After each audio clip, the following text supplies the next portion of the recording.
Good evening and welcome to Savva Talks Spurs. I am, of course, Savva, Marmite, whatever you want to call me. You can call me it. I get called it all the time. And I'm joined by the wonderful Matt Hayes' arch enemy, according to Twitter. It is Henry Wright TV. Henry, how are you doing, mate? Yeah, I'm all good. All good. Nice little 4-day break to look forward to. Yeah, it's all going well. Good. Well, listen, we're expecting Tap In Tobs. He's going to be joining us in due course. So let's crack on. Look, it's as I always say, it's silly season, right? It is.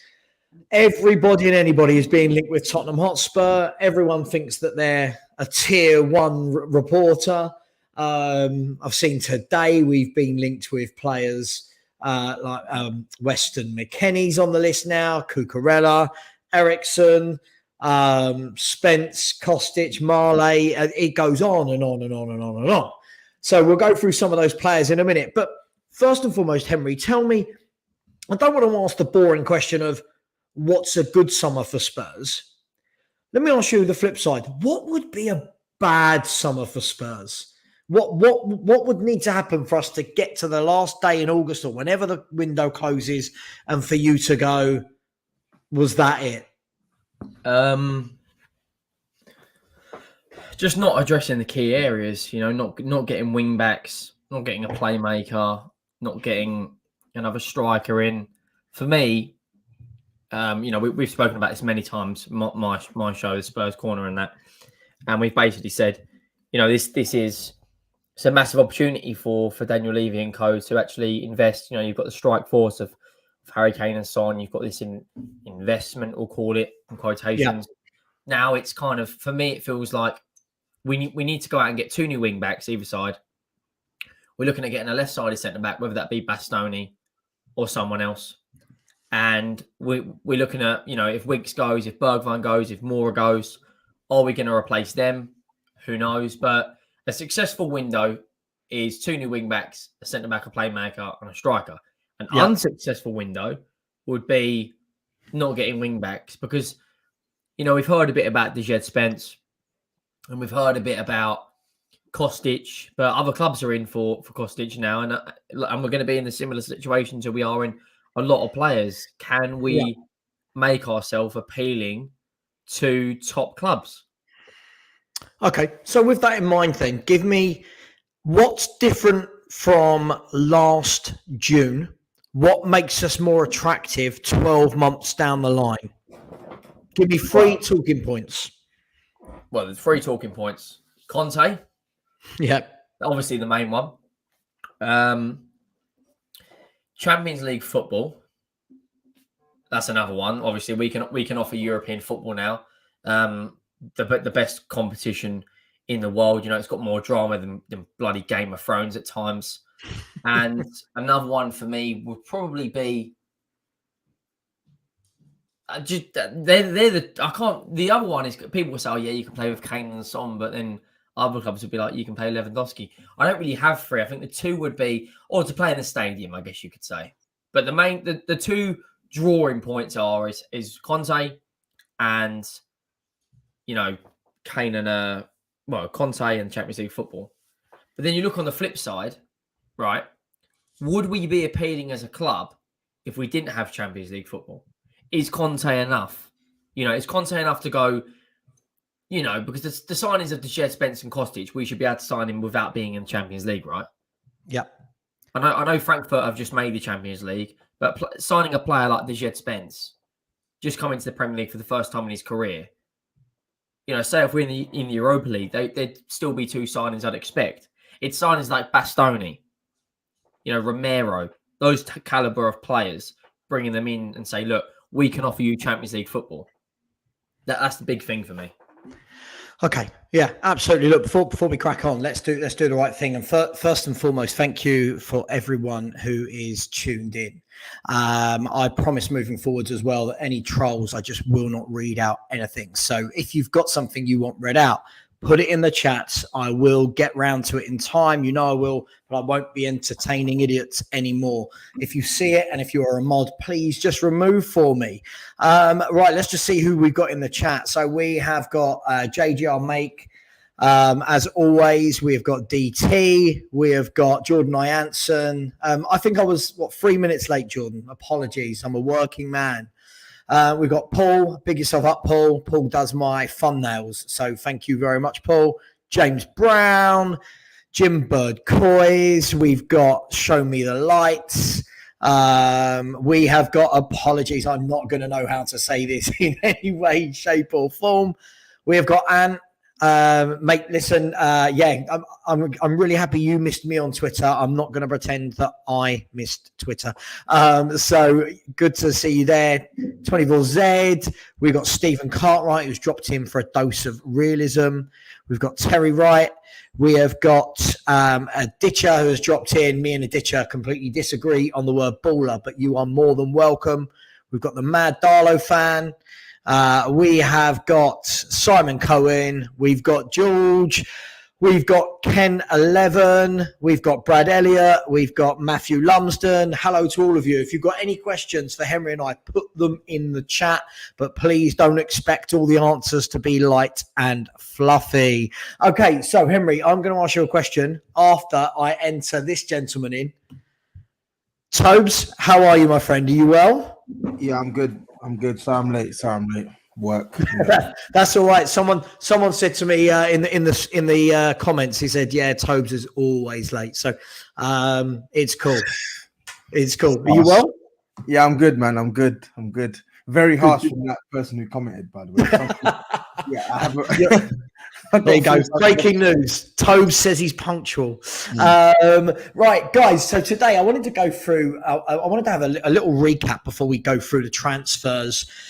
I say the transfers. Look, as I said, Tobes, before you managed to join, I said, look, it's silly season, right? Spurs are linked with everybody and anybody every window, and it's probably made matters worse on that front. That last week an announcement was made, and everybody took it to mean whatever they took it to mean.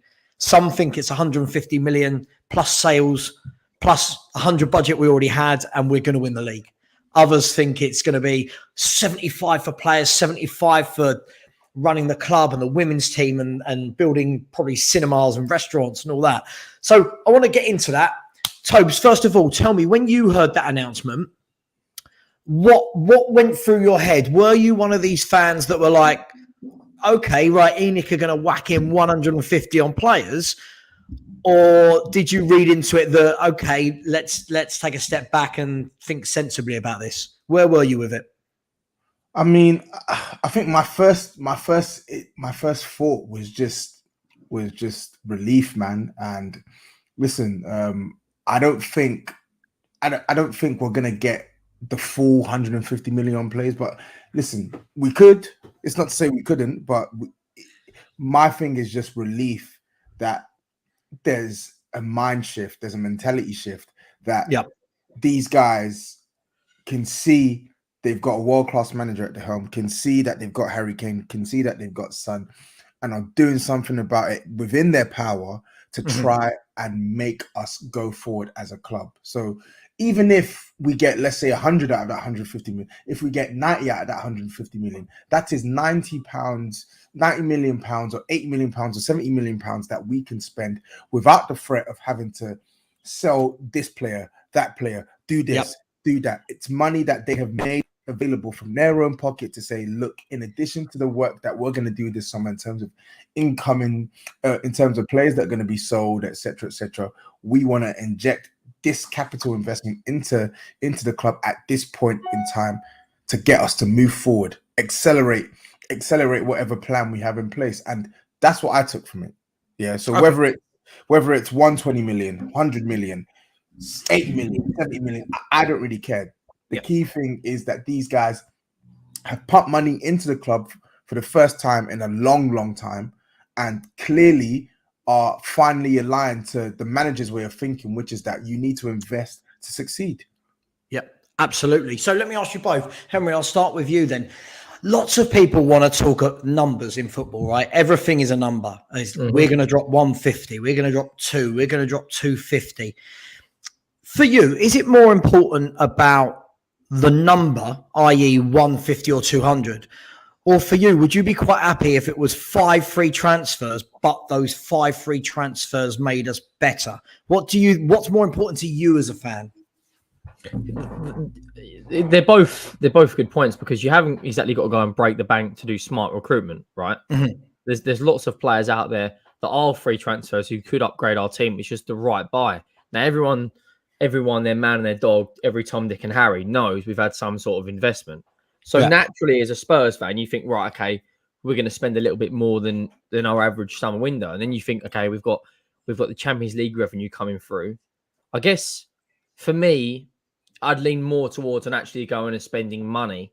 That being said, there is smart business to be done. You look at the way Leicester operate at times. Liverpool can pick up some bargains at times, but we've just got to go out there and do it. I'm surprised as a club we've actually, getting Ivan Perisic on a free this early. We never operate, in May. Can anyone remember the last time we've gone out and go and identified a target early? We're either looking at Twitter for the whole month, and then we do our business last couple of weeks, So let me ask then. So Tobes, for you, when that Perisic signing came off, which I think we all agree, we'll talk about him in a minute properly, but was it refreshing to see we've moved early, we've moved away from, I'm not saying we won't ever sign young players again, but we've moved away from everyone needing to be between 19 and 22, and we've gone and got a born and bred winner with Champions League and World Cup experience. Did that signal a change? Yeah, definitely. And I think Conte is a big driver behind that. And I think so is Paratici as well, Paratisi, however you want to pronounce it. I don't look at it as an age thing. A lot of people mention the age. Yes, you can't get away from it. He is 33 years old. He's not getting any younger. But like you said, I think what I love about that signing is he's someone for the here and now. And the here and now doesn't necessarily mean, it's only players his age that can be here for the here and now. Yeah. In January, we signed 2 players that are young, but they, as we saw the season transpire, they were here for the here and now. And I think these are the type of signings that Spurs should be making, signings that we know 100% can go straight into the starting lineup and can make an impact now. We've done the whole build up a project, etc., etc. It's not that I'm against that, but when the bulk of your transfer strategy is based on that, how are you ever going to make that leap forward and challenge for the major honours? Yeah, absolutely. It's got to be a blend, right? I mean, I think the thing is when fans say, right, we need some experience, the first narrative coming back from people is, oh, what have you got against youth? And for me, it's not one or the other. It needs to be a combination of both, right? Okay, let me ask you. There's been a question pointed to both of you. So Aditya, who is my mate that likes the word baller. Sorry, Aditya, I have to bring that up every day when I put my question of the day on YouTube. He comes back and says, "Yeah, he's a baller. He's a baller." So Henry and Tobes, would you take Kante? 1 year left on his contract. Your thoughts? I'm sure I know the answer, but Henry, are Spurs in a position to turn down Kante? We're not in a position to turn down anyone at times, but he hasn't had the best of years, has he? And he looks like he's on his way out from Chelsea. Would he join Tottenham? That's another conversation. But you'd be an idiot not to take him if you can get him fully fit and firing all cylinders again. It's a no-brainer.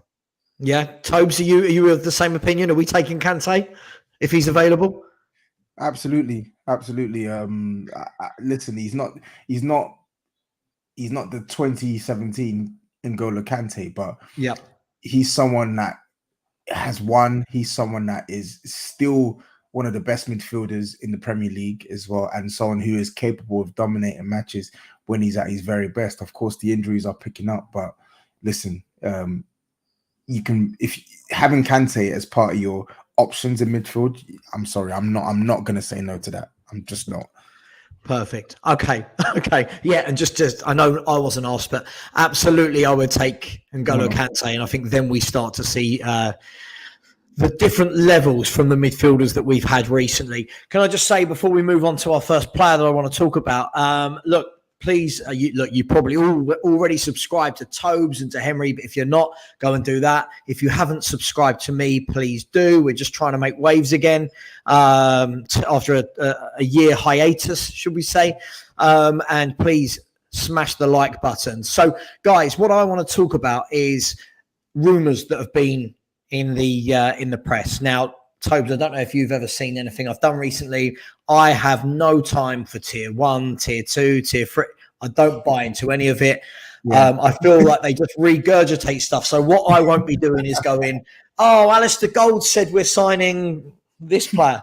So I'm just going to ask you guys as real fans, okay? So first and foremost, I'm not going to talk Perisic at the moment. We're done. I want to talk about this guy, right? Let's talk about Fraser Forster. Now, every time I speak to someone about Fraser Forster, I get completely different messages. Some saying, what a fantastic signing as a backup keeper. He's an international, Premier League proven, good stature, great shot stopper. Others say, oh, well, he's crap. He's come from Southampton. Couldn't even be their proper number one. Tobes, where are you sitting on this? Where are you sitting with a Forster signing? I don't mind it, to be honest. I think the club have made their intentions clear this summer in terms of what they're doing the goalkeeping front, because anyone who follows me, Henry, knows I love Hugo Lloris. I've got all the time in the world for Hugo Lloris. But my thinking was maybe this summer they might try and look for his successor, and then maybe the following season sort of blend that sort of successor into the team and slowly move away from Lloris and look towards the new age, because Lloris has got he only signed a new extension a couple of months back, so his contract runs on until the end of next season, so he's very much on a rolling contract basis. But it's clear to see they said that they're focusing on the outfield targets. So Lloris remains number one, which I'm fine with for now. I'm more than fine with, sorry. So if Lloris is number one, then Fraser Forster's number two. I don't really see the issue. Like, he's come off a really good, he's come off a good season for Southampton. Whenever I've watched him, he's been really good for Southampton. He has. I think he's impressed. I look at the Arsenal game, for instance, where they beat Arsenal 1-0. He was their man of the match that day as well. Yeah, blind that day. Yeah, I think he had his issues. He had these demons a couple of years back, but he's bounced back. And in terms of someone you wanting to just come into the team and offer a safe pair of hands, he's given me no reason to think that he can't do that job for Spurs next season. So I'm for it. I'm for it. Okay, so Henry, same question to you, but before you answer that question, is this a fair statement? I mean, I've seen Galini enough for Atalanta. He's a terrible goalkeeper. Yeah, right. Okay, I was trying to be diplomatic. If I was on your show, Henry, I would have just gone in. He's awful. Yeah, look, I saw him. Game. He went into. There was a simple cross that went in. I think he punched it, and then luckily we scrambled it away. He couldn't come and claim a cross. He couldn't claim his box. Okay, he might be an okay shot stopper, but we got rid of Gazzaniga, we got Galini in. All right, let's have a window. Let's have 1 year, and then clearly this guy isn't good enough. He's been dropped by Atalanta. Take him back. You bring in Fraser Forster. You got a homegrown English player in. I'm the same with Tobes. Hugo Lloris, I think he had his best season last year by clean sheets. You know, a lot of Arsenal and Chelsea fans saying he's an average goalkeeper. He's clearly not. You know, he worked and his distribution improved massively under Conte. I think personally for me, I feel like he improved just in a lot of it. We all know he's a good shot stopper, but he improved quite a bit. You bring in Fraser Forster. Yeah, wasn't Southampton's number one. I think it was McCarthy played a few more games, but I don't really see why everyone's raving about it. It's a free transfer. You know, he's happy to sit on the bench. He can come in and play the cup game here or there. He's not going to start in the Champions League. He's not going to start in the Premier League. So nothing's really changed. Yeah, I look at it as like I look at it as probably another piece of smart business from the club, because it's like, we know how much money we need to spend on outfield additions. We know the right back, the wing back situation. We know the centre back situation, midfield attack. We know that there needs to be serious investment across the pitch. So if you can get in someone paying £0 in transfer fees, who's actually going to do a decent job as backup, I don't really see the downside here. Okay, so with that, then I'm going to move on to another player, and I think we've all agreed Fraser Forster, good business. Let's have a look at this bloke. Now, this bloke completely divides opinion, and you get the grown-up view, and then for me, you get the view where, oh my God, but he did the dirty on us. You know what I'm coming to. Let's start with you, Henry, right? Further to what Tobes has just said, for me, is spot on. We've got so much work to be done that if you can get any players of this quality on a free, for me, I just think it's an absolute no-brainer. There are some Spurs fans that will say, oh, well, look at the last year he had for us. Where are you with this, Henry? Are you worried about the whole heart thing? Or are you like me and think that's giving him a new lease of life and he looks like he's enjoying his football again? Yeah, just echoing what Toby said about Lloris, it's not a priority, is it? We haven't got any creativity or any competent wing backs. They're the priorities. You've got a player here, Ericsson, got his move to Brentford in January. Made his debut, I think, February. Had a really good run. I think it was about 6 to 8 games. He looked like he found his feet again. Yeah. On a free transfer, for me, with the amount of creativity we've got, it's a no-brainer. If we can get the right deal, and even if it was like a pay per play, whatever the deal is, pay per game or something, I think it's a no-brainer. It's fair enough. People say I want new blood, I want new legs in. I get that, but a player of, say, if we get a playmaker of Ericsson's ability, it's more money you've got to fork out, rather than if you bring Ericsson in and say put that money towards getting rid of Emerson Royale and bringing in a competent wing back or a set of wing backs. I think Ericsson for me is a no-brainer. Good technical player. On his day when he was with us a few years ago, he was one of the best playmakers in the league. It was him and De Bruyne for years when it comes to created chances. Yep. He's one of those guys that can play that final ball, and it'd be better to get Harry Kane on the end of it rather than Kane playing the ball and put him actually as that number 9 for us. Because let's be honest, if Harry Kane gets injured, we don't have any creativity. Let's be completely honest. He is everything to us. He's at number 9 and number 10. We need players like Ericsson. For me, no-brainer. Snap him up in a heartbeat. Tobes, what's your thoughts on Ericsson? I mean, it looks like he came back, and Brentford fans are saying that the difference in them from the moment he joined was just night and day. And all of a sudden, Brentford went on this great run. Where are you with him? Mate, I'm one of Ericsson's biggest fanboys. The work he did for Spurs was incredible, and I still don't think he gets enough credit for the level that he played at for Tottenham in his time here. Of course, at the time he left Spurs, I think we could all agree it was the right time for him to go. I think he wanted to leave, and his form had just taken a huge dip. But I'm sorry, that's a Champions League caliber player if you get him playing, and where are Spurs playing next season in the Champions League?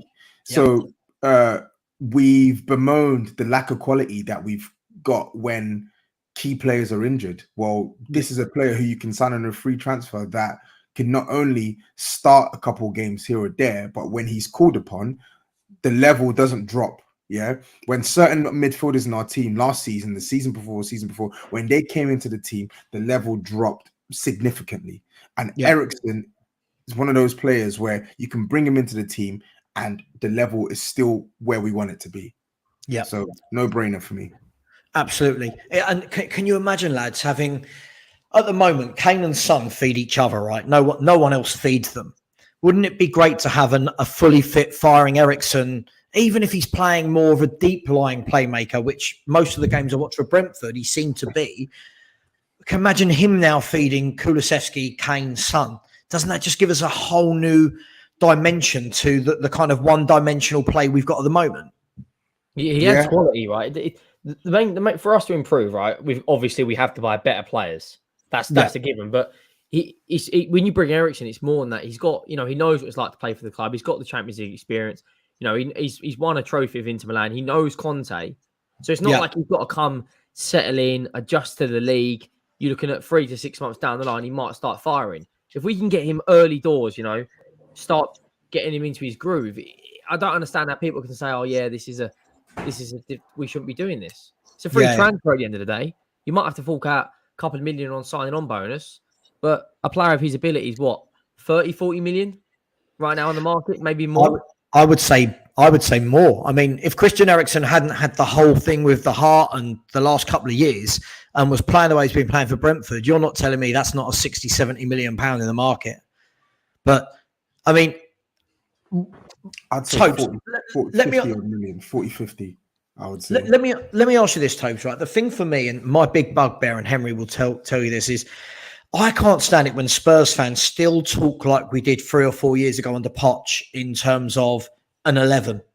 It's an 11. Like, where will he play? Who does he play instead of? For me, the Eriksen signing allows lots of different formations and allows us to play a bloke behind the front man, play a 3-man midfield. He can float in from one of the wings. Would you go along with that rather than, who does he start instead of? No, I would definitely go along with the former. I think I don't get it.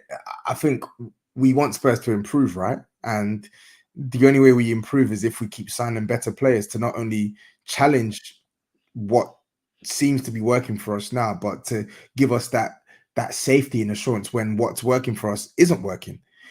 So Eriksen does just that for me. Like you said, he's highly adaptable.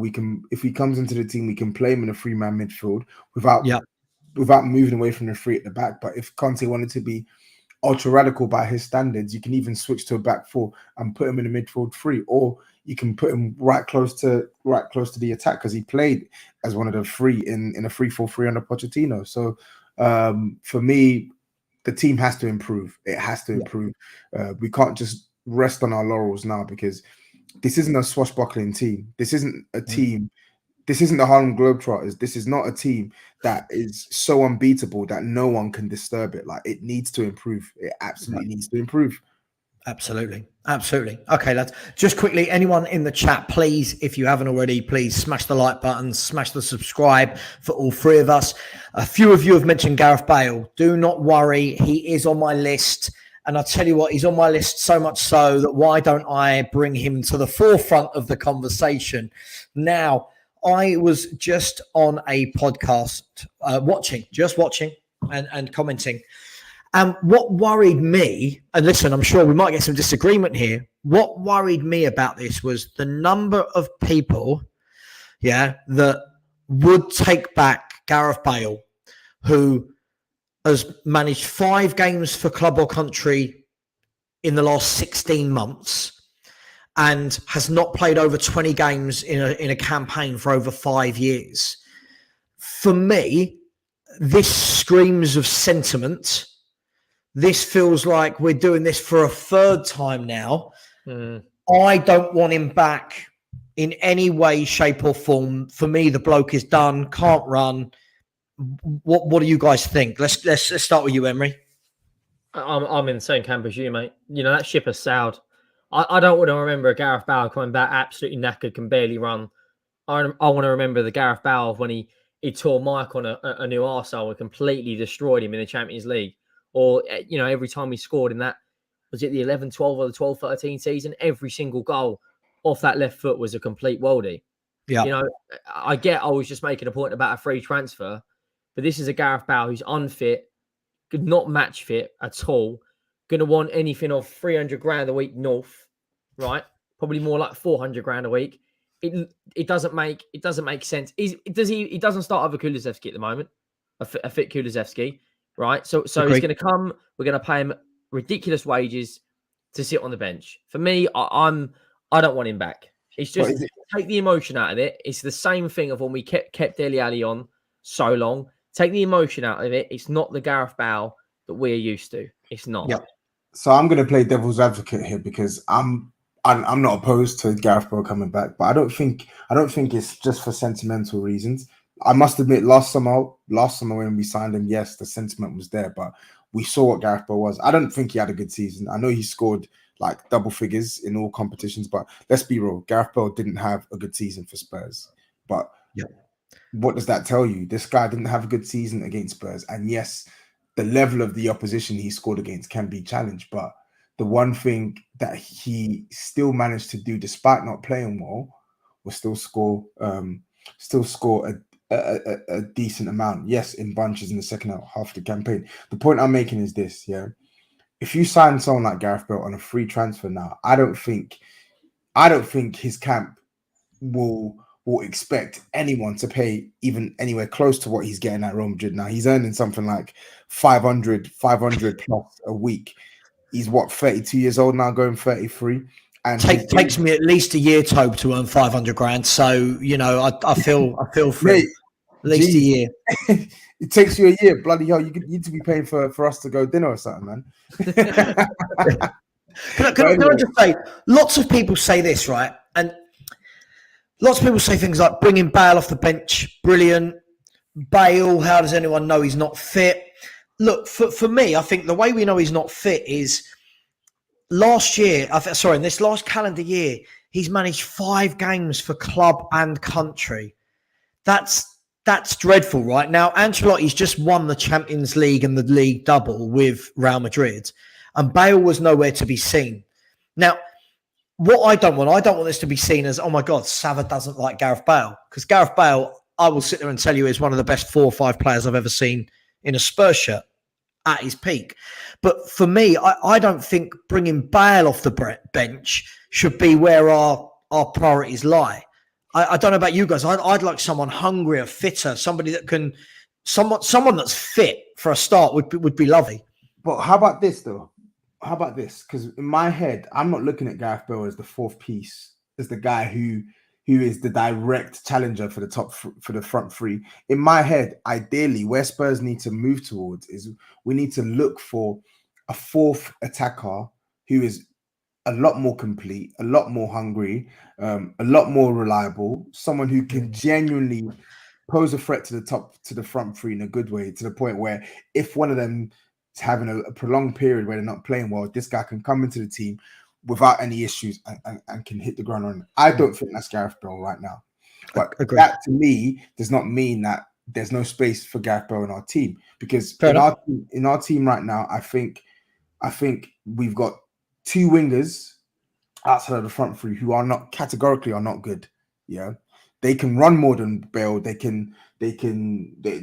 way more reliable from a fitness perspective than Gareth Bale, but they just simply don't produce. And I'm not trying to use them as the barometer.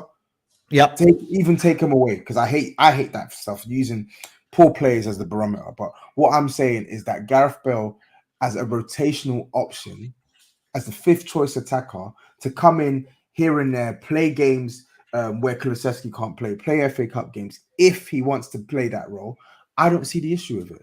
I don't personally see Antonio Conte as the type of manager to prioritize Gareth Bale into this team, because Gareth Bale just isn't good enough for him to be prioritized in the team the way we wanted to last year. Last year, we didn't really have a choice. We signed him thinking there was still a lot more juice in the tank. There isn't. Now we have Kulusevski, and if we sign that 4th attacker, the pressure to play Gareth Bale, to have him spearhead this attack, goes down drastically. So for me, if Gareth Bale is down to play a rotational role at Spurs, I'm more than happy to have him back. I really am. So before we move on from Bale, then here's an interesting one actually. So Wesley, hello Wesley, has said I'd take Bale over Jesus. That's crazy. Sorry, Wesley. Just so you know, I don't think any of us thought you meant Jesus Christ himself. I think we knew you were talking about Gabriel Jesus. Guys, I'll tell you where I am with this, and let's just see. People will go mad in the chat.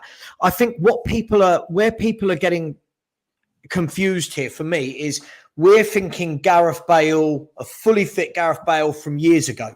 Absolutely one of the best 3 or 4 players in world football behind Messi and Ronaldo. Now I'm looking at it going, am I going to get more over a season from Gabriel Jesus in terms of work rate, energy, fitness, commitment, can play in all three positions than I am over Gareth Bale, who's going to have hamstring injuries galore. His heart's not going to be in it. Yes, I'm taking Gabriel Jesus. Am I mad? You'd be an idiot to take Gareth Bale over Gabriel Jesus. Yeah. You would be complete numpty. Yeah, you have to be. I'm not calling Wesley a numpty. I'm just saying that like there's no way on earth I have the option to do two, and I pick Bale. Impossible. Tobes, you said just then you spoke about having a fourth, bringing in a fourth forward. Would Gabriel Jesus be that guy for you? 100%. I would love, but I don't think he's coming to Spurs. But that would be the type of attacker that I want at Tottenham. Someone who can do really good work outside of the box and inside of the box.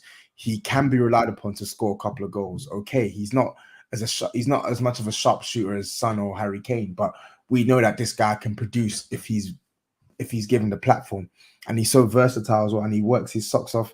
And I think his injury record is actually relatively decent as well, man, and a good age as well. 25 years old, so someone who can, if we were to sign a player like him, he can be with his team for the long haul, whilst doing the business right now. Gabriel Jesus would be a perfect signing for Spurs, but I can't see it happening. Can I just say, I keep seeing this from people. I keep seeing that, that Gareth Bale scored 11 goals for us in 6 months a year ago. I think what people have, if we look at this in isolation, first and foremost, he wasn't fit enough to start many games, right? That's a worry. Second of all, if you look at all of those goals, for me, all of those goals, if I remember correctly, were against the lower half teams. Now, yes, you need to score, but I seem to remember whenever Gareth Bale was playing against a team where he couldn't bully, he offered nothing because he can't run. And I'm just concerned that in a Conte style where everyone is working their socks off, I just don't see how Gareth Bale puts that shift in, because all of a sudden now, wherever he's playing, up front, right, left, that area is not being pressed. Yeah, I think that's a fair point to make. And I don't think it's a running issue, because I still think Gareth Bale can run. I think it's more of a case of him doing, not just running, but him covering the ground that Conte needs for the duration of 90 minutes. And what I mean by that is the defensive work. The beauty of someone like Kulusevski is, in addition to his potency in the final third, he tracks back. He can come into the midfield. He tucks in. Sometimes we have a free when we're out of possession. He helps the wing back out as well, and he doesn't stop working. I don't think Conte's system allows for passengers, and I think in games where we aren't dominating the ball, having someone like Gareth Bale would be a liability. I have to say it. He would be a liability in games where we're not dominating the ball, i.e. games against some of the better sides, your Man Cities, your Liverpools. He won't do the tracking back. He simply won't. I don't think he can anymore. Look, for me, look, Aaron, I know, look, clearly you want him. That's cool. We won't get into a big thing about it. I just don't understand how anyone's looking at this man's injury record for the last 4 years and thinks that is the way to build moving forward. I just don't see it. Look, let's move forward. Let's hope that's true. Let's move forward with another player. So, Henry, let me come to you. Let's start with, who should we go with? Now, this guy was lots of reports in the last 2 days about this guy. Now, this is one for Will if he's watching all the way over there from the States. Weston McKennie of Juventus. Henry, have you seen a lot of him? Would you take him, and is he better than what we've got? Well, is he better than what we've got? I don't know. Does he start for us? Probably. Yeah, going. I'm not going to come out here and chat a load of rubbish as usual. But going off of what Will said, he scored 10 goals last season for Juventus. Even when he got injured, he managed to start the last game. So clearly, he's important to them. He's an aerial threat. This is one thing that we don't do, right? We don't score from set pieces. We rarely score. I think we scored one against Arsenal. That little flip on, and Kane scores at the back post. I think we scored one against Son, scored a direct free kick. Sanchez late winner against Watford in, what was it, the 97th minute? I don't really remember us. You look at the top teams, City and Liverpool are dominant from set pieces. West Ham are in there, Chelsea are in there. Yeah. We don't really have anyone that's a target. Now he's very good in the air. Apparently, he's an engine. Does he start for us, Savva? Do you think does he start over Bentancur and Højbjerg? For me, yes. For me, I feel. Look, I'm going to go to Tobes, but for me, look, I don't want to be a hypocrite. I don't want to just say, does he just start in our 11? For me, you've got to have 4 or 5 central midfielders that can all play if we're in 4 tournaments. And I think this is where people get we get territorial, right? We get so tribalistic, like, no, but what about Højbjerg? Well, yeah, cool. There's enough games for all of them to play, right? All I know is our midfielders can't just be Bentancur, Højbjerg, and Skip. Right? That's not going to go. We do. You are right. We do need to, not just go. Oh, but does he start for us? We do need to build a squad. But I'm not. I don't know enough about him to, to say what his main attributes are. Is he a pace merchant? Can he take his man on? Is he a box to box midfielder? All I know is I've seen him play, I think, twice, and he just looked like he had an engine. But then again, we've got different players to that. But we need to build a squad. That's what I would say. Tobes, have you seen a lot of Weston McKennie, and is he a player that you like, or not a lot of Weston McKennie? But I've watched Juve. I've had the displeasure of watching Juve a couple of times this season. They're awful to watch, but they are. I think Weston McKennie. I don't dislike Weston McKennie, but for me, he just doesn't excite you, does it? It's not even, one, he doesn't excite me, and 2, he just seems like in the middle. Like, I don't think he excels at dribbling. I don't think he excels in passing. I think he's an okay passer.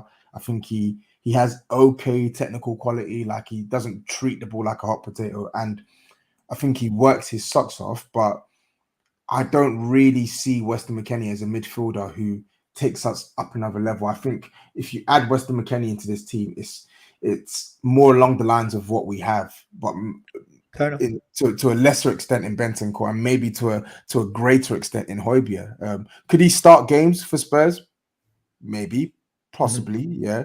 But is that the type of midfielder I want from a selfish point of view? I want that Spurs.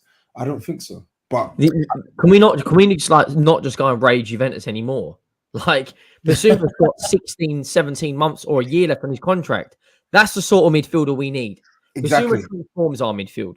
Why? If you can snap him up for a reasonable fee, I'd rather bring Bissouma in than Weston McKennie is like, he's not a bad player. Like, if he came to Spurs, I can actually see him doing a job that I'd be satisfied with, yeah. But it's more a case of what I want. The gaps that I feel we have in our midfield, I don't think McKennie can fill, apart from a sort of physical perspective, apart from him just being an additional body. That gap, the elements that we were praising Eriksen for, I don't think he brings that as a midfielder. And someone like Bissouma, for instance, okay, Bissouma's not a sprayer like Neves, but Bissouma, for me, I think he can do just as good a job, if not better, than McKennie defensively. And going forward, Bissouma's dribbling, it's night and day. I think he's way more press resistant. Yeah, guys, I agree with you. Look, would I take McKennie? It's easy to say at the beginning of the summer because I don't know what other centre mids we're going to bring in. So whilst the way our centre mids look now, I'd bring him in. However, if you're putting Bissouma in front of me with a year left on his contract, and with his ability, his experience in the Premier League, his athleticism, his box to box, that's a no-brainer, right?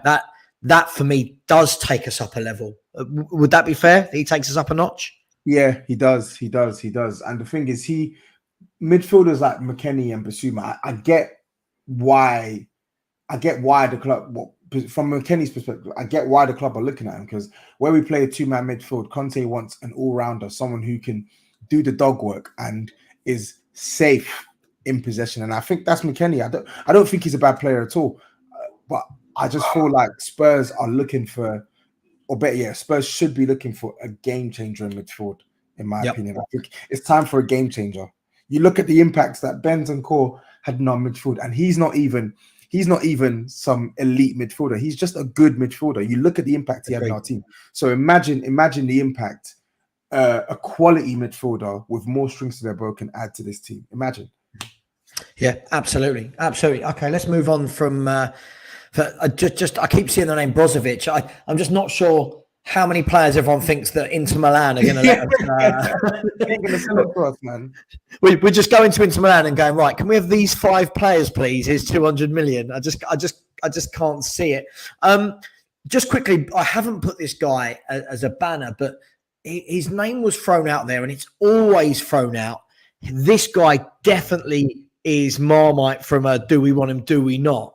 Is James Ward-Prowse. Now you get I'll come to you first, Henry. James Ward-Prowse, you get, he's English, right? So there's tick on that quota. He's got 10, 11 years experience in the Premier League, tick. Probably the best free kick taker in the world at the moment. I can't think of many better. But definitely better in the league. Corners, free kicks. I'm just putting his good things out there. Henry, tell me some bad things. What are the reasons not to sign him? First things first, the price tag. For £60 million, £50 million, if you're looking at it from a playmaking perspective, you could pick up Maddison for that. James Maddison, for me, is a far better player technically as a playmaker. Can also put in a good free kick corner.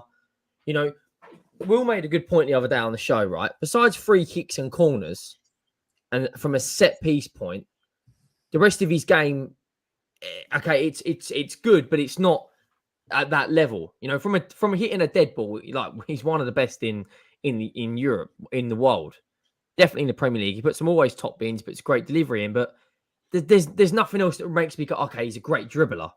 Right? Yeah. You look at Basuma, you know what you're getting. That transition between defense and attack. I said it the other day. He has a lot of Moussa Dembele traits. Won't get you the numbers of an Eriksen, but he's, like Toby said, he's press resistant. You put 3 players around him, and he opens up space for other players. James Ward-Prowse, there's nothing else that makes me go, okay, bang, bang, bang. Yes, he got double figures for goals. He got, what was it, 10 or 11?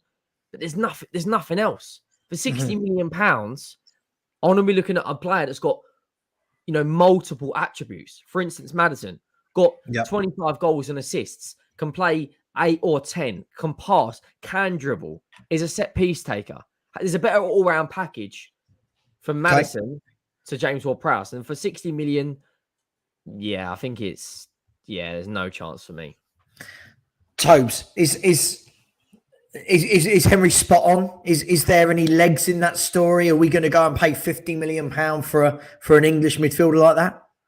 I think Henry's spot on, to be honest. I think nothing against Ward-Prowse. I think he's a good player. I think he's really good. What he does well, he excels in. The free kicks, the set pieces. But I think, especially in this system, there's no hiding place. In the way we play now with Conte, there's no hiding place. Like, if you are a midfielder, you have to prove you're a midfielder in this system. Like, you can't be. You saw Højbjerg was drowning when there was an added expectation on what he could do on the ball under Nuno. I think with this, with James Ward-Prowse, he can. He's great from dead ball situations, but can you pass the ball under pressure? Can you dribble out of situations? Are you really good at winning the ball back? Are you great in your physical duels? Things that a midfielder, like basic responsibilities that a midfielder has. There are many midfielders in world football that do these things much better than James Ward-Prowse. That would cost the same or less than James Ward-Prowse. So, do you know the only reason? Sorry, mate. The only reason I want us to sign James Ward-Prowse is I just don't want to see Kane or Dyer step up and take free kicks anymore.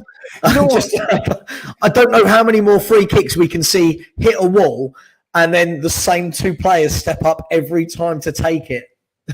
You know what? It's funny because we discussed this in the New Spurs Order chat a couple of months back, and I said, if money was no object. If money was no object for Spurs, we were Man City. And we already had our perfect midfield. So we already had the 4 quality midfielders we wanted to have, and we had bags of money to spend.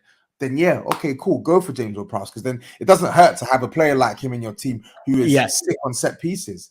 But that's not Spurs. We don't have just 50, 60 million just lying spare just for someone to take set pieces. We don't have that. If we're paying 50, 60 million for a player, he's got to have a lot more strings to his bow than just set pieces. I'm sorry. No, I hear you. Just quickly, Henry, I think you need to drop off, don't you? You've got somewhere to go. Yeah, I've got to go out, unfortunately. But yeah, thanks for having me on, Tobes. No worry. We'll talk about the good players while you're gone. Yeah, cheers, mate. I'll see you both soon. Thanks for having me on. Thanks, mate. Right, Tobes. So let's move on then from him. I want to talk about. I'm not going to talk about Bastoni or Perisic because I feel like it's been done to death, right, with those players. I think everyone knows we want Bastoni. Everyone knows he's a quality defender. Here's a player that, again, another one that splits hairs is Torres of Villarreal. Have you seen a lot of him play? Does he slot into our defence? And would he be a good option if Bastoni doesn't get a transfer to Spurs? Okay, so have I seen a lot of him? I've not seen a lot of him. I've seen a small amount of Pau Torres, but from the small I've seen, I didn't like him. I know he's a really good passer of the ball, but the ease in which you can beat Pau Torres in the air and on the ground with the physical duels is scary for me. It's very, very scary. So that was my main concern. I think in terms of the way we play, I think he could slot into the team and do well, especially on the Conte, because I think you're bringing in a player like Pau Torres not because he's this elite defender. You're bringing him in because of his ball playing. He's a really, really good passer of the ball, and he can open up the game from the left hand side of the pitch. And he actually plays centre back. He can play in a 4, or he can play in a back back 3 across the 5. So I don't really want him. I wouldn't be too thrilled if he's signed for Spurs, but at the same time, with this manager, with the system we play, I could see him doing a decent job for Spurs. Mm-hmm. So let me ask you this question then: Do you not think that you'd rather him than Ben Davies or Eric Dyer? Oh, absolutely, yeah, yeah. If that's the option of the two, then yeah, cool. I'll have him over Ben Davies. But he's just I don't think he's built for the Premier League. In my opinion, I don't think he's built for the Premier League. I can see him as a centre back that would really struggle here. And as much as we can criticize Eric Dyer for his past failures, this season he's been relatively solid in the Premier League. So with Pau Torres, it comes with like a automatic 50 million price tag, and I don't believe that he will come in and justify that price tag personally. Fair enough. Right. Well, Tobes has said it. No to Pau Torres. Right. Apparently, breaking news. Tottenham are ready to bid 42.5 million. I'd love to know where is this breaking? Yeah. Is this breaking with Sky Sports or BT or is this another tier 1 source? I'd love to know if anyone can find out. It does make me laugh. We're literally linked with everyone. So if you can find anything, Tobes, that would be great. Let's have a look. A player that I really like. I'm not sure how you feel about him, and I think he's had a really good season. Especially looking at who he plays for, is Cucurella of Brighton. For me, he's just that kind of dynamic left wing back that he loves going forward. He loves going back. Yeah. He's good on the ball. I don't know. I just like everything about him. What do you think? I really like him. I think he's brilliant. I think he's come to this league, and he's really settled in well. I mean, he got Brighton's Player of the Season. He's pretty much everything we wanted Reguilon to be this season under Conte, and Reguilon just hasn't made that step. Cucurella, he's aggressive. He can defend. He can cross. He can take his man on. He can make the right decision in the final third, and he's young as well, and he's got years to go as well. So you look at the level he's playing at now, he's already one of the best left backs in the league. I would have loved Cucurella, and I still think post Perisic, if he hasn't made the move to Man City or Man United or whoever yet, we should be all over that. To be honest, we should be all over that now. We should be all over that now, but I don't think we got the money. I agree, and that's why I've said from the beginning, Tobes, that I think lots of Spurs fans have got well ahead of themselves with how much we're actually going to lay out for players. I can see it being 3 or 4 within that kind of free transfer or coming to the end of their contract stage, and I can see maybe 2 that will be of note, if that makes sense. But for me, Cucurella is an absolute no-brainer, knows the league now, and you know what you're going to get. Compare him to Sessegnon and Reguilon, it's a no-brainer, right? Yeah. Yeah. So, yeah. I want to move on from talking about players. Just let me know when if you need to jump off and what time you need to. Just let me know. I want to talk about something we talked about yesterday on Henry's show that I got a lot of abuse in the chat, if you can believe that, Tobes. Savva getting some abuse. How shocking. Yes, I know. It shocked me to the core as well, and I went to bed crying. I, for one, I like to keep my feet on the ground as a fan, right? I feel like I've been here so many times with the full storms. We're going to win this. We're going to win that. We've got this manager, we've got this director of football and this scout and that. So I've said my expectations for next season, right, are, okay, consolidate top 4. Yeah. Bridge the gap to Liverpool, Man City, hopefully win a cup, and give a good account of ourselves in the Champions League. Now, when I say that, I get absolutely torn that I'm negative, that we're going to challenge for a title, even though we don't know who we're going to sign. Where do you sit on this? Are you one that truly believes we could challenge for a title next season? Or do you think it's about baby steps and doing what Liverpool did when they went from being 4th, 5th to slowly challenging? I feel like it's a gradual process. I think for you to have that boom, we're going to need to spend a hell of a lot more than what we're rumored to spend, even with the cash injection. I think to do that boom, you're looking at, when you look at our team's not good. Our squad's not, this is not a good squad. This isn't a top 4 squad, if I'm being totally honest. It really isn't. So for me, the key focus next season, like you said, is to build on 4th spot now and look for 3rd. Try and get 3rd spot. Maintain this position as a Champions League side. Look for 3rd spot. Win a trophy, and like you said, get a good run in the Champions League. That's what I'm targeting. I don't think we have the capability to mount a title challenge next year. I get this. Listen, the manager Conte is capable of great feats, but I feel like any sort of challenge to the top 2 would be, for me, I've not even thought about it, because I don't think it's realistic. I really don't think it's realistic at all, irrespective of who we sign, with the money that we have available. I just think that the top 2 are where they are, and we are where we are. So we just need to focus on how we can improve from our current position and try and bridge that gap.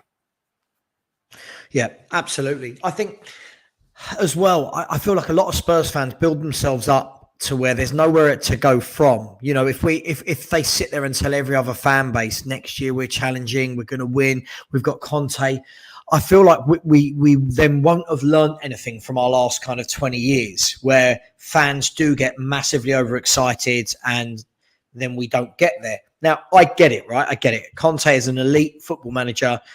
My worry is not Antonio Conte's ability to win a title or win a trophy. My worry is that you don't go from having an 11 where, let's be fair, 5 or 6 of this 11 I'd keep. The others, I don't really want to see anywhere near the team. So to go from that, then getting better players on the bench, needing wing backs, centre mid, strikers, all of that in one summer, that's too much to ask for, isn't it? To suddenly be 20 odd points off and then winning it. It's a lot. This is what I said. The league titles, it's a pipe dream for me right now. I'm looking at a trophy. I think a trophy is massively.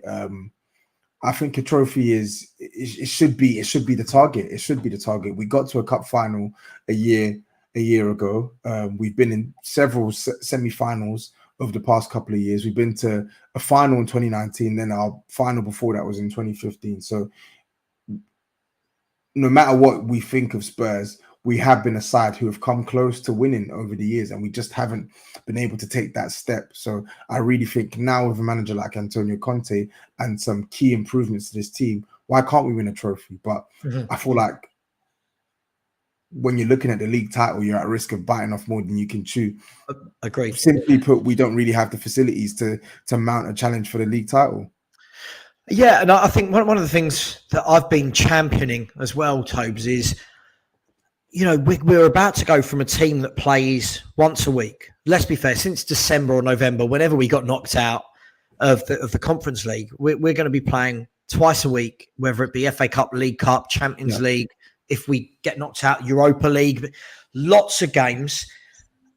That's a difference, right? Going from one game a week to two games a week, and now the 2 games a week aren't against poor. We're not playing Vitesse Arnhem, Mura. I'm saying they're poor teams. They beat us, you know, but we're not playing those teams. We're now going to be playing Europe's elite. And I just feel like everyone's getting so worked up about what we can do with 4 tournaments that I just feel like we're really setting ourselves up for failure. I don't want to be a doom merchant. I just think there's nothing wrong with aiming for 3rd next year and then building again. Yeah, but there's also nothing wrong with being ambitious, man. I think, listen, if people want to dream, we can let them dream. I think the mood. I don't fault any fan for dreaming, because I think the mood. I know we've been hurt in the past, but the mood for me is so good right now. Like, it almost feels too good to be true, because you're seeing the right noise, or you're hearing the right noise behind the scenes. You're seeing the owners put their hands into their pockets and put money into the club. You've got a world-class manager. You've got a world-class striker. You've got the Premier League top goal scorer in Son. You've got pieces that you can build off. So there is optimism. But me personally, you just have to look at the challenge like ahead. Like you said, we're not going to be able to have the luxury to play the same team for like 10, 11 games straight. We won't have that luxury that we had the back end of this season. And we're going to need to pad this team and play. Some of our key players won't be able to play every single game. So when the replacements come in, they may not have the same level of potency as the first choice starter. So I just think we'd be asking for a lot if we're asking for a title challenge, personally. Yeah, and I think the key thing as well is what we do as fans, again, is all tribalistic, right? So what we do is we look internally at, well, this is what Spurs are doing. But what I also remind people is that's all well and good if everyone else stands still. But whilst we're playing catch-up, the teams we're trying to play catch-up with, they'll be strengthening. So you've got Man City that have already bought, Haaland and Alvarez, adding, another 50 goals a season to their team. You've got the Man City chairman coming out and saying, we're still going to buy more players. It'll be more, yeah. How do you compete against this? Right, exactly. Then you've got Liverpool who, all right, there's talks about will Mane be there, will Salah. But then their recruitment's been excellent. They'll go out and buy some players to replace that. Plus they've already got Diaz and Jota. Chelsea, their chairman's just said he's going to chuck in, £250 million into transfers. United are going to spend big. I know there's a lot of work to do, but Newcastle, I just don't think it's this foregone conclusion that everyone thinks it is, that all of a sudden, we're guaranteed top 4. Don't worry about that. Let's look at the title. And my question from all of this is there any way in anything that I've just said that makes you think top 4 next year could actually be the harder target than actually qualifying, actually trying to win a league? Nah, I think winning the league will be the hardest, because you have two giants, 2 juggernauts that are hitting 90+ points. I think that will always be the harder mark. I think the top 4 mark, if you get around 65 to 70 points, you're over the past like 3-4 years, you're in the top 4. So for me, the league is way harder, way harder. Oh yeah, sorry, no, I didn't. I meant. Sorry, there's more competition. It's going to be fierce. The competition for top 4 next season will be fierce. As much as we're taking the piss out of Arsenal, and rightly so, because their fans gas them up to be this team that they're just not as good as. They will improve. They will put money into their team. United, they're in a transition period. but they're going to put money into their team. I'm not really worried about United, but you know what? It's a big club. You never know what could happen. Chelsea are there as well, who finished third this year. And then you've got some of the other teams as well. Some of the other teams like your West Hams, that Leicester and Villa and stuff Newcastle. Like that. So, yeah, there's no easy game in the Premier League. Like the top 4 race is not just going to be a walk in the park next season. It won't be. We're going to have to fight tooth and nail to finish third or fourth, and I think we still will do. Yeah, listen, I'm not doubting we can't. I just feel like I want to keep my feet on the ground. So I want to say, let's see the players we bring in. So that's why I've left this comment up from Daniel Primus. So Daniel, yes, of course, 5 to 6 quality players of course it makes a difference. I don't think anyone's doubting that. What we've got to remember, as I said yesterday, is 5 or 6 quality players for us then means that we've got 11 or 12 quality players and some squad players. Man City and Liverpool already have 17, 18, 19 quality players. So I just don't feel like we're going to immediately overtake the teams above us because of one good summer. I don't feel that that's negative. I feel that that's a platform on which to build from. Have a good summer, consolidate top 4, get more Champions League money, win a cup, and then go again, right? Let's talk about players that you would sell.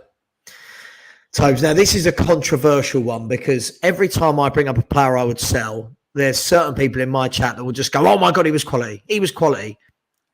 Let's be fair, if they were quality, we wouldn't be 25 odd points off the title. Yeah. So who are the first 4 or 5 for you that need to go out of the door? Lo Celso,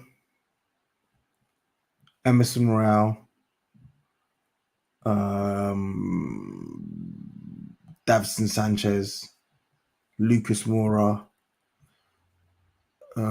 Unfortunately, and you know how much I love him. But and Dom Belé. I was waiting for it. As long as Conte is here, he's not going to have a future. So he needs to go. I don't think he's going to work in this system. So those are and Winks, of course. How could I forget Harry Winks? He's right up there. So I named 6, but yeah. So talk to me then. So I get a lot of fans in my chat always talk to me about an agenda. You know, when you don't like a player, it's called an agenda, right? About Emerson Royale. Where do you sit with this guy? Because for me, I can't think of. I can count on one hand worse players maybe I've seen in my lifetime than Emerson Royale at Spurs. And towards the back end of the season, I saw lots of people going, "Oh my God, Emerson's had a really good end to the season." But then when I actually watch the games and watch them back, I think he actually isn't very good. It's just that Spurs didn't lose. Like, he can't pass, he can't cross. He's all over. I don't know where he's meant to be playing. Why do you think he should be one of the first names out the door? Because, and let me say this as well, I actually do agree with some of those who said that he played well towards the back end of the season. I think he had a fantastic game against Liverpool defensively. And I think he was just diligent in his defensive work. But going forward, the guy is horrible. I just look at Emerson Royale, like, I think he's weak in 1v1 situations. I don't think he's a smart footballer. I think he's awful when it comes to the attacking instincts, which is what you need in a wing-back position. I think he's quite timid. He's not aggressive with the ball. Can't cross, can't dribble, can't beat his man. He's just not a good fit for this system. He's just not a good fit for this team. He's got to go. He's got to go. People in the comments will say he's a good right back. No, he isn't. He's not a good right back because he played right back for Nuno and he had way more bad games than he did good games. Because I remember his good games. He's had maybe like four good games at a push this season. Nah, man, get rid of him. Get rid of him. He's awful. He's awful. So I'm going to ask you this then, and apparently this is my second agenda. Everything you've just said there, I feel exactly the same about Ryan Sessegnon. Now, I know this guy. Some people like him. They'll tell me don't write off young players, even though he's been here 4 years or whatever. What are your thoughts on Sessegnon? I don't like Sessegnon. I think he's poor. I think he's a poor player, and if I had it my way, I would sell him. Yeah, you could say he's young. Yeah, he could possibly improve, but why does that improvement need to be at our expense? Why does that improvement need to be at our club when we signed him for 30 million? He's not even reliable from an injury standpoint. He builds up form, gets injured. It's just like, is it worth the hassle for this guy? Like, I look at him, and yeah, you could turn out to be a decent wing back maybe in a couple years' time, but I don't really think personally that it's worth the hassle. But who am I? I'm just a fan, and the club look at him as the club see him as an asset. And I think the one thing that works in his favor massively is that he's English. Because I'll tell you this for free: if he wasn't English, he'd be the one that we'd be looking to sell, and not regular. Yeah, absolutely. I think for me that a lot of times English players get off lightly because you need them as the English quota. And again, for me, I want us to get our mentality to the point, Tobes, where I don't want us to have 5-6 players in the squad where we're all saying, well, give them time. You can't have, it can't be everyone that needs time, right? You know, even in a team towards the back end of the season that what do we win? 8 out of the last 11, drawing 2 and losing 1. Yeah. Sessegnon for me still looks like a rabbit in headlights. All I hear is, he pocketed Salah. But if you actually watch that game back, Salah actually left him for dead like 3 or 4 times. I just don't know why fans constantly want. Is it sentiment, Tobes? Why do they want to keep holding on to very poor footballers? I think it's the fact that he's young, and because of his reputation, because of what he did in the Championship at 17 years old. A lot of people are still clinging on to that, thinking this guy's gonna explode. But me personally, I don't think he's good. Good. But what I will say is this: I think you should cut him a bit more slack for his end of the season, because I think he did actually. Last 3-4 games, I think he did actually play well defensively against Liverpool, against Arsenal, against Burnley, and he probably should have had like 2 assists against Burnley, to be honest. But yeah, that doesn't change my opinion on Cess. Like, that's in the minority and not the majority of what I've seen in his time at Spurs. And what I've seen of the majority of his time at Spurs, it's just not been good enough, man. It's not been good enough. Yeah, I just want to address this. So, Peter, where you say so far we're getting rid of 10. Look, I think that's where we're at as a squad, though, right? We've got ourselves to the point where so many players, it doesn't matter if they go. Even the fact that Antonio Conte, towards the back end of the season, would hardly ever make a sub tells you that other than that 11, there's nothing there. So I understand why lots of fans want a lot of players to go. Yeah. Look, Tobes, I know you need to shoot in a minute, mate. So is there any other comments you want to make about Spurs this summer? What do you want to see? Give me 2 minutes before you leave. What do you want to see as a bare minimum in the next 3 months?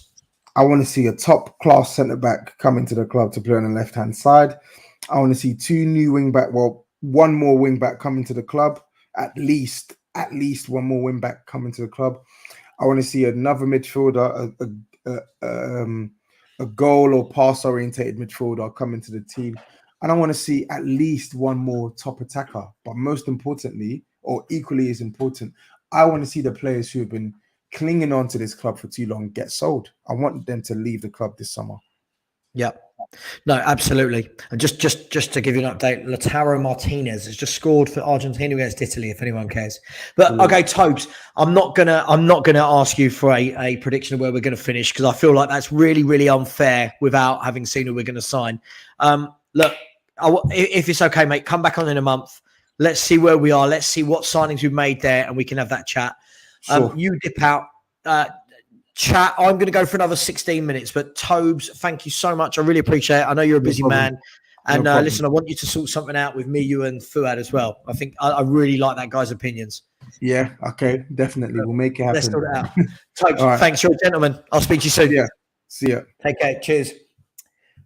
Right, everyone, I'm going for another 15 minutes and 30 seconds. Then I'm going to have a relaxing evening.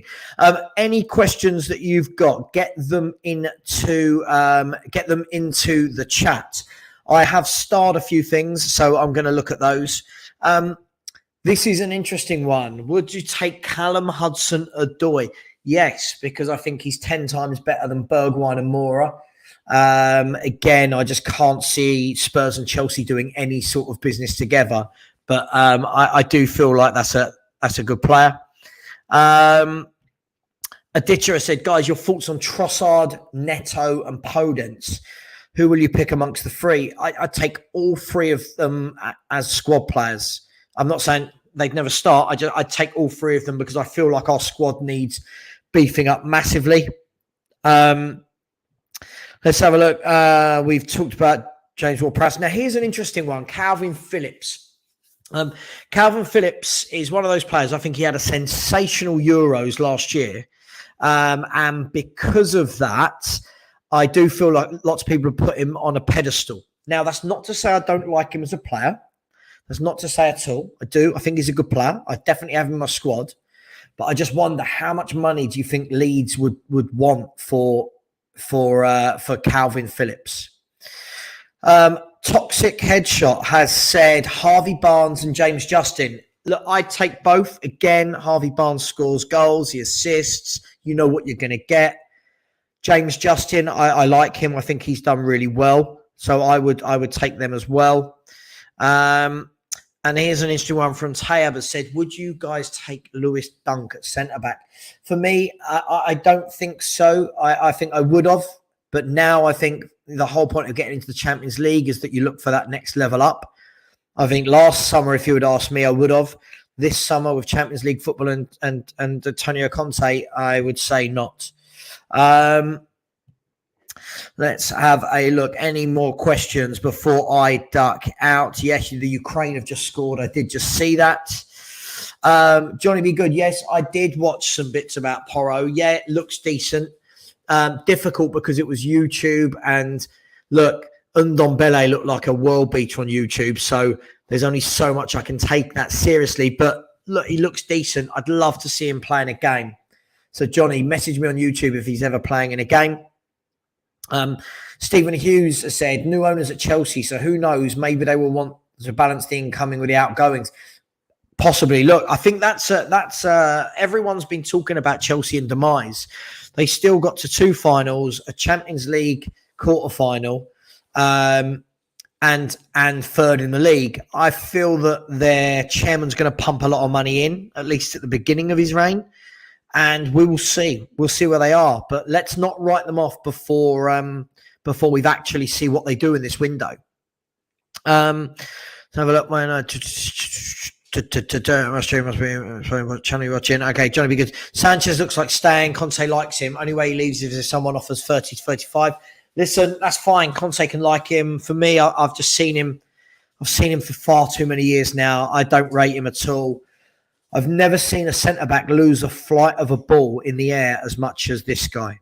But that's just my opinion. I just do not rate him, I'm afraid. Let's have a look. Savva, the best player you've seen at Spurs. Mine is Hoddle or Ginola. My favourite player, it doesn't say best, my favourite player of all time was David Ginola, just because he was sensational.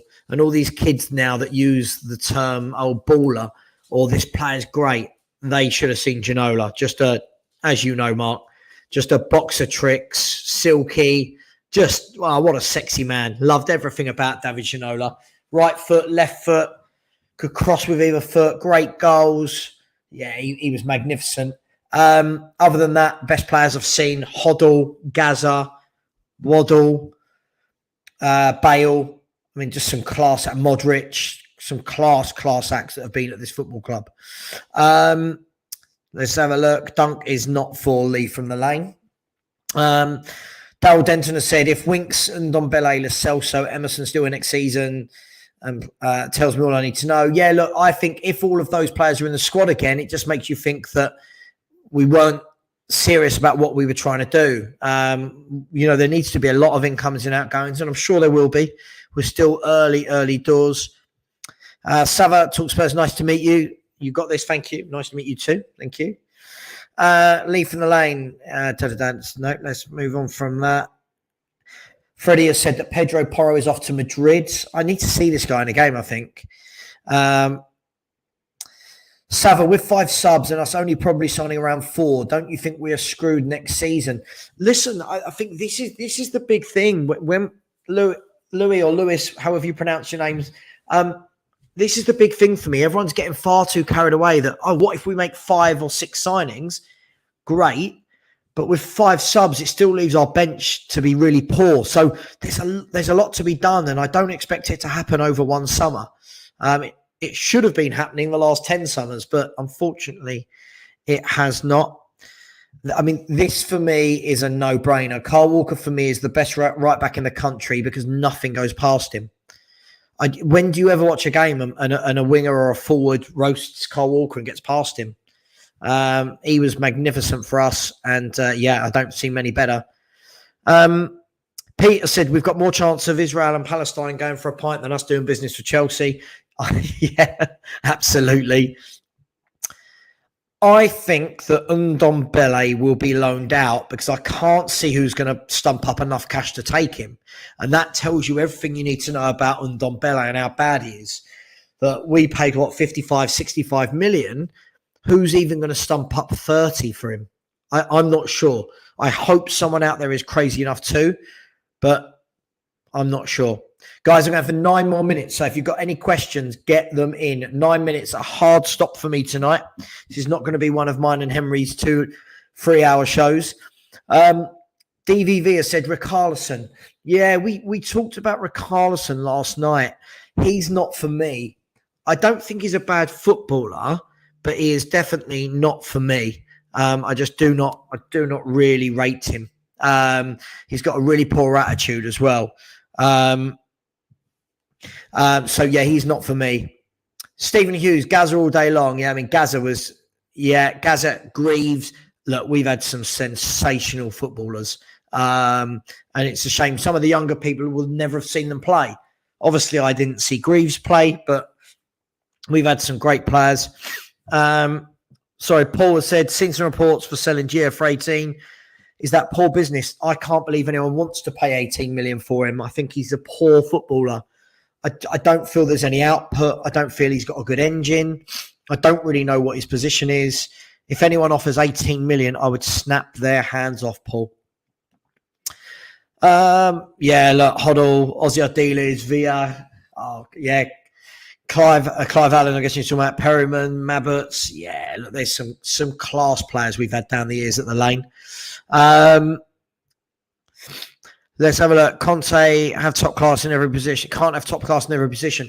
I'm not saying we're going to have top class in every position, but if fans, Peter, are talking about winning things, if fans are talking about title challenges, then unfortunately you do need top class in every position. You need players that have been there, seen it, and done it, and then you need some more on the bench. It's not easy to lodge them, as I said. Someone has to want the deadwood. That, Stephen, I agree. I completely agree. But that's where Spurs need to be adaptable and take a hit on these players. 18 million, a fair price. What Lo Celso has done. Yeah, I agree. I don't know. All these people complaining about only 18 million. I don't know what he's done to even get that. Savva, will you take Adama Traore swap for Doherty? What, from Wolves? Yes, I would, because I think Adama Traore's got more to his game. I think I talked about this the other night. Adama Traore's got all the makings of a top player, but he's running out of time in his career to actually find an end product, and that's the difficulty. You know, everything else about his game, he looks a world beater, but you've got to add end product. The window is not closed. Yep. Okay. I've heard that Elise has a buyout clause 35 million. If that's true, a no-brainer. I really like Elise of Palace. I think he's a really talented footballer. I think you probably want him to have a couple more years experience before we go and get someone like that. But he looks He's what you go to watch football for, right? The flicks, the tricks, scores some good goals. I like him. Can Royal play cover for right centre-back and right wing-back? Royal, for me, can't even play football, let alone cover. I don't want him anywhere near. Matthew Lumsden, yeah, of course I take Hakimi, but I'm guessing Hakimi's going to be about 65, 70 million. Imagine Hakimi as our right wing-back. It would be awesome if he was our right wing-back. That's a quality player. Let's see. So we've got 5 minutes, guys. 5 minutes, and then I am jumping off. Undomine needs a loan with an option to buy. Yep. I'm guessing the issue with that is what's the option to buy. You know, I can imagine that Leon probably said, okay, we'll take him, but with an option to buy for 20 million, and Levy's gone, hang on, I'll pay triple that. So, yeah. Yeah, Pete. Yeah, Hakimi, I'll drive to pick him up. Yeah, I'll pay for the petrol in your car if you go and get him. Stephen, go and get your car fixed. That's all I can say, mate. Gazza's goal against Scotland. Yeah, Freddie. Oh, yeah, you're talking about different class of footballers. Nowadays, fans want to big up every midfielder that has a decent game. Gazza was just sublime every game. He made football look easy. Yeah, I'd love Bowen. Let's be really honest. West Ham are not going to sell us a player like that. You can't see it in any way, shape, or form. It would be like doing business with Chelsea, wouldn't it? We can't have top class, but can still have quality. Agreed. Absolutely agreed, Pete. I loved Anderton. Anderton was a brilliant player. Anderton was absolutely brilliant. Could play right wing, centre mid, lovely set pieces, scored goals. Yeah, I loved him. Shame he had a lot of injuries, but he still played a lot of games with Tottenham. And I think until recently, wasn't he our Premier League appearance holder over, I think Lloris might have just overtaken him. Someone check that. Don't say Savva said. I think that's the case. Klinsmann. Yeah, Klinsmann, a different class of striker, Jurgen Klinsmann. And when we got him, he was genuinely world class. Let's have a look. Son in Seoul is going to a friendly match in Brazil tonight. Aaron has said Carl Walker. Right, so let's have a look. Before people come at me, I hope they've done their homework because I'm about to have a little look at Carl Walker's information for the last 4 or 5 years, which is what I did with Gareth Bale. So if we look at Carl Walker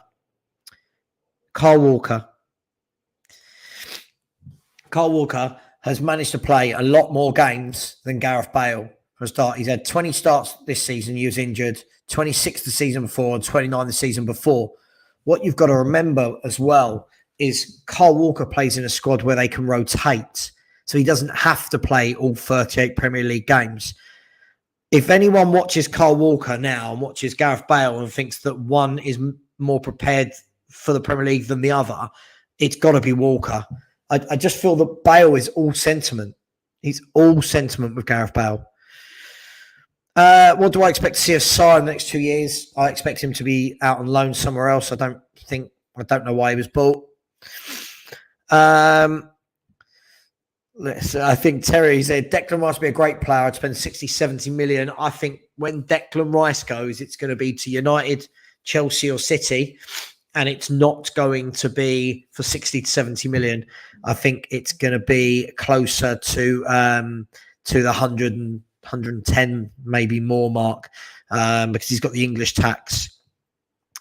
I wouldn't now. I would have. I wouldn't now. But yes, I definitely would have. Yeah, I agree. Rice would cost double that. Sterling, I'd take him. Premier League proven. Scores goals for fun. Can play anywhere across the front line. Works hard. Knack of scoring goals. It's a no-brainer. Yeah. Clive Allen, 50 goals in a season. I bet most of our fans haven't even heard of him, Peter. Right, guys, I am going to wrap up. This will be the last question that I answer. Brian Hill, for me, I think there's a plan there, maybe another loan. I'm not sure about Hill, why he was bought. Now, I need people to hear me before I get told I'm writing off young players. Brian Hill is a good footballer. Technically, he's got good skill, good control, nice touch. my question again with this guy is over the last 3 years, there's no output. If you actually look at his games, there's no assists, there's no goals, very, very few. Could that be age? Possibly. Where does he fit in? I don't know. I don't know. I'd keep him and I'd let him go on loan. And very last one, I know I said that before. Yeah, look, of course, Lineker was quality, right? Lineker was an old school poacher. I think in the playground we used to call it a goal hanger. But look, guys, I just want to say thank you very much. I've really, really enjoyed the show tonight. We haven't had any trolls. It's been absolutely lovely. Thank you to everybody that has subscribed tonight. I think I've had 20 subscribers while we've been live. If you haven't already, please, can you like the show and subscribe? I will be back live again on Sunday with the Spurs Corner, and I'll do my own show again this time next week. Other than that, thanks very much. If you want to talk to me, message me on YouTube. And as always, it's been an absolute pleasure. Take care, guys and girls. See you later. Bye.